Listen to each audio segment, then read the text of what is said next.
আল্লাহর রসুল বৈশা আছেন তো জিবরিল আলাইহিস সালাম হাসতে হাসতে আসছে, বড় খুশি আজকে। আল্লাহ রসুল জিজ্ঞাসা করছে এত খুশি কেন?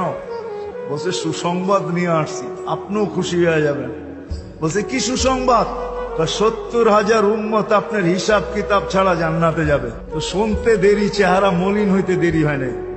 তো জিবরিল আলাইহিস সালাম বললেন এটা কি? আপনি তো খুশি হওয়ার কথা, চেহারা মলিন হলো কেন? মাত্র 70,000, আমার সাহাবী তো 1.25 লক্ষ, কিয়ামত পর্যন্ত উম্মতের কি হবে? এই জন্য চেহারা মলিন। আপনি কি নিতে রাজি না? নিতে রাজি না এই কথা বলতেছি না, কিন্তু ভাবতে হবে এটা বলতে পারি। ভাইবা দেখি নিব কি নিব না। তো পাশে ওমর রাদিয়াল্লাহু তাআলা আনহু বসা, বলছে ওমর নিব 70,000, বিনা হিসাব কিতাবে জান্নাতে যাবে। যেমন উস্তাদ তেমনই তো ছাত্র হয়। না 1.25 লক্ষ তো আমরাই, কিয়ামত পর্যন্ত মানুষের কি হবে? কি করবো? ফেরত পাঠায় দেন, বলেন বাড়ায় নিয়ে আসতে। বলছে